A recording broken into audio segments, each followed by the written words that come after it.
Graham Plattner announcing he plans to drop out of the race for U.S. Senate in Maine. This comes after a woman Plattner once dated accused him of rape, and numerous Democratic Party officials called on him to resign. Now, a slew of other candidates are throwing their hats into the ring, including Maine's CDC director, Dr. Nirav Shah. The past few days have been frustrating and downright maddening for everyone here in Maine. But now it is time to focus on the future, because our goals of flipping Maine's Senate seat and the entire U.S. Senate have not changed. And that is why this morning I announced my candidacy for the United States Senate to defeat Susan Collins in the fall. Let's bring in CBS News Executive Director of Politics, Finn Gomez, live for us. Finn, I wanted to call you last night when we were live on the air when Plattner announced that he was suspending his campaign, because I was dying to know what you thought of all of this. We just heard from a possible replacement from Graham Plattner there. We heard his last name is Shah. What can you tell us about him and others hoping to be on the ballot in this general election?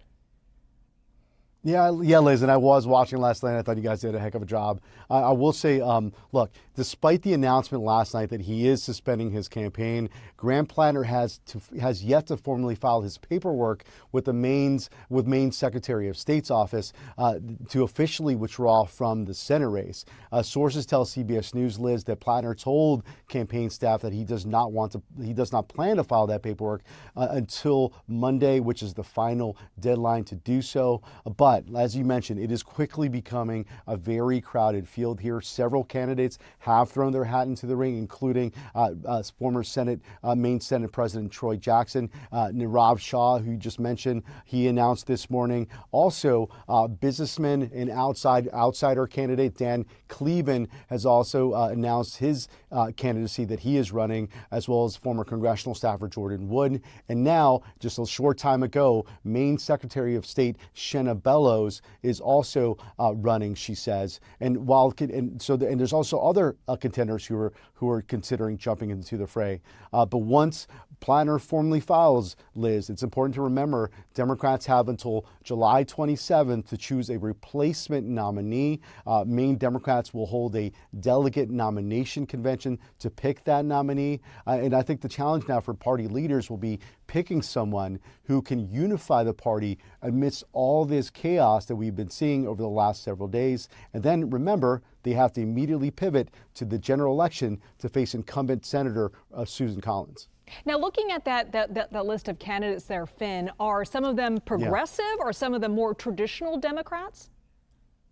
Look, that's a great question. The majority of those that we have seen are progressive Democrats, just like in the same vein as Graham Plattner. And that's one thing that, if you noticed in Plattner's 11-minute video statement last night, he kept saying that he wanted this to be really in the hands of Maine voters, someone to sort of pick up the momentum, the movement, he says, that he helped create in Maine. And really, in the thinking is really for a candidate in that same lane, that progressive lane.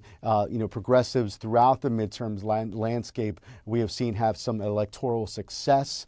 And so that's what we primarily have been seeing. One person we have not yet heard from is Governor Janet Mills, Liz. As you recall, she faced Plattner in that primary, didn't do so well. She suspended her campaign, but she is someone who was a popular Democratic governor, but also one who was more in that centrist moderate lane that contrasts Plattner and the slew of new contenders that we're seeing now. The Democrats don't have a whole lot of time. What do you make of this convention? Is this in response to the presidential election, which the Democrats lost? Well, look, they have to be careful here, and I think you're absolutely right.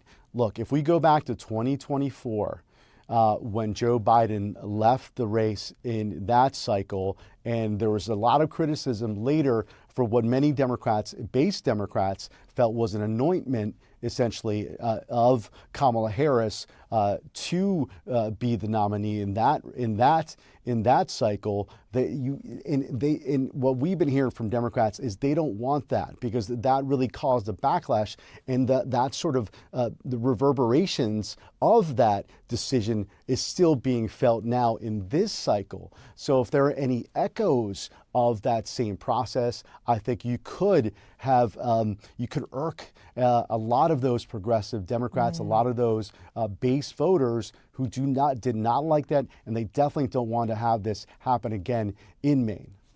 Okay, but whoever wins this Democratic nomination is going to have to face incumbent Senator Susan Collins in November. I'm curious, what does her campaign think of all of this? Are they concerned? Because with Graham Plattner, she had a playbook on what she was going to be fighting against come November, but now it's unknown. You're absolutely right. Look, Maine has long been viewed as one of Democrats' best pickup opportunities against Collins. And instead of spending July focused on raising money and focus on the general election, it was supposed to be a quiet month, Liz. Maine Democrats are now racing to choose their new nominee. But whoever becomes a new nominee will only have a few months to campaign against Collins, who's running for her 6th term.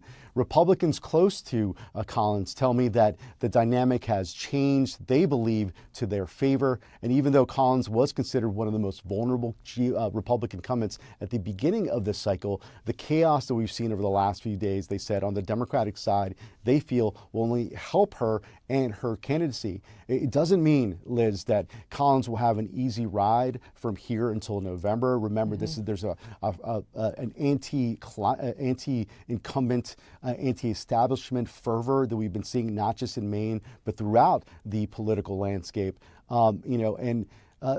And also, I think that some Democrats, it means that their window of opportunity to flip this critical Senate race could be sliding down, if you will. Remember, Maine is a must-win race for Democrats if they hope to take control of the Senate. They need a net gain of 4 Senate seats, and Maine was a top target. But for Republicans, again, they feel that the momentum has shifted in their favor. They do not know who they're going to face. But again, whoever is that eventual nominee will only have 4 months, a truncated amount of time to race against a well-known a political figure like Susan Collins, who's been in office for nearly 30 years in Maine. Vin Gomez, thanks so much.